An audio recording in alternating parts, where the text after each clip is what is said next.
हाँ, ये हम जेईमेन का और एक क्वेश्चन करने जा रहे हैं। ये कॉन्फर्मेशनल आइसोमेरिज्म से है। तो कॉन्फर्मेशनल आइसोमेरिज्म में हमको कॉन्फर्मर के बारे में जानकारी बढ़िया होनी चाहिए, है ना। ये न्यूमैन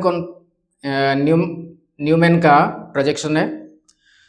तो न्यूमैन प्रोजेक्शन में हमारा जो कॉन्फर्मर बनते हैं, स्टैगर्ड कॉन्फर्मर होता है, एक्लिप्स होता है, गाउस होता है, फुल्ली एक्लिप्स होते हैं। ठीक है, तो इसमें देखते हैं स्टेटमेंट क्या बोला है। There are several conformers for n butane. Out of those conformer, ये एक्स है, X is the least stable and most stable conformer is Y. Statement 2 बोला है as the dihedral angle increases the torsional strain decreases from X to Y. तो पहले हम तो देखते हैं कि यहाँ पे बोला है कि एन ब्यूटेन का बहुत सारे कन्फर्मर होते हैं और उनमें से ये लीस्ट है और ये मोस्ट स्टेबल है। तो एन ब्यूटेन मतलब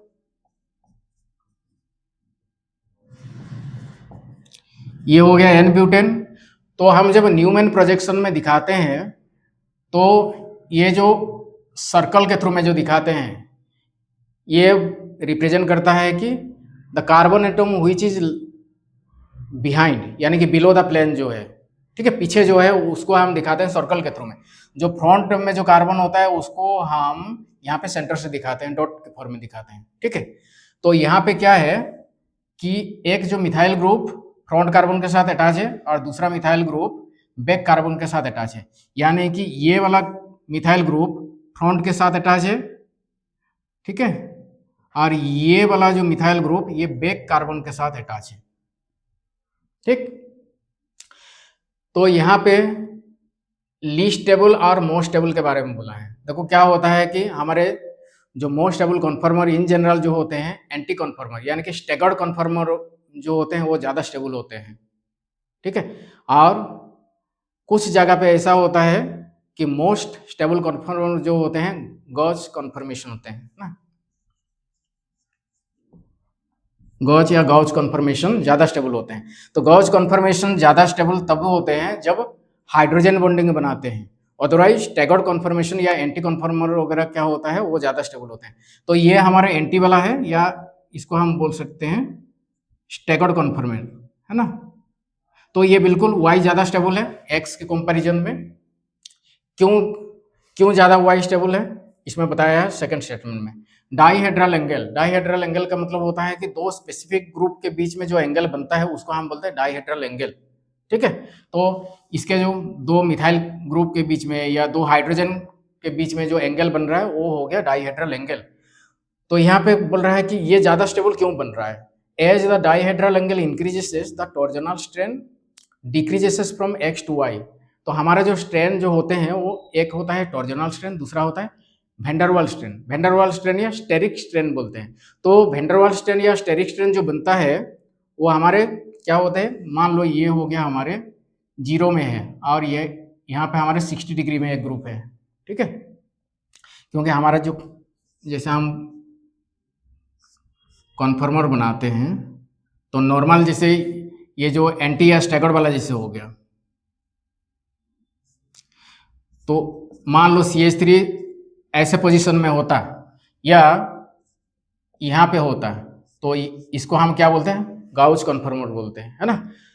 तो गाउस कॉन्फर्मर में क्या होता है, यहाँ पे वेंडरवाल स्ट्रेन होता है। वेंडरवाल स्ट्रेन किसके वजह से होता है, बल्कि ग्रुप, दो बल्कि ग्रुप जब पास पास होते हैं तो वेंडरवाल स्ट्रेन होता है, या तो उसको हम स्टेरिक स्ट्रेन भी बोलते हैं।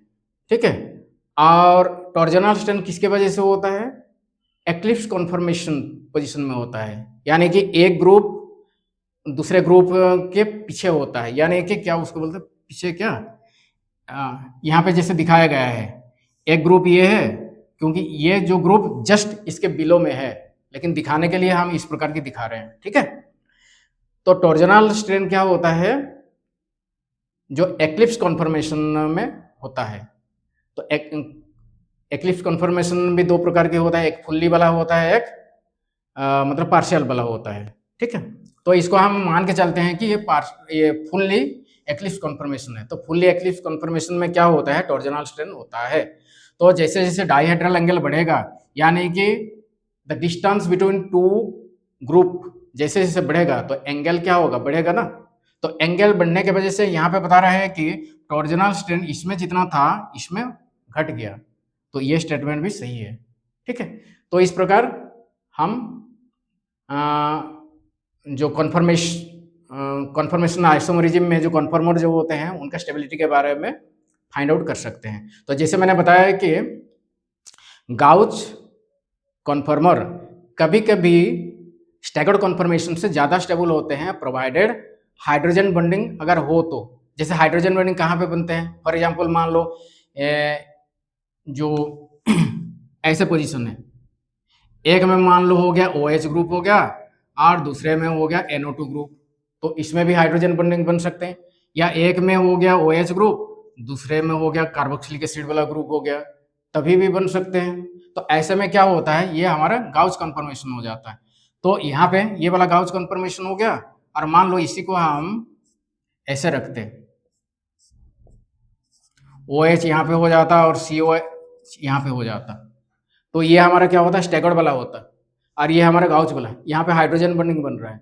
तो ऐसे अगर कंडीशन होता है तो ये क्या होगा, गाउच वाला जो कन्फर्म और ज्यादा स्टेबल होगा कंपैरिजन टू स्टैगर्ड वाला से। ठीक है, आ रहा समझ में।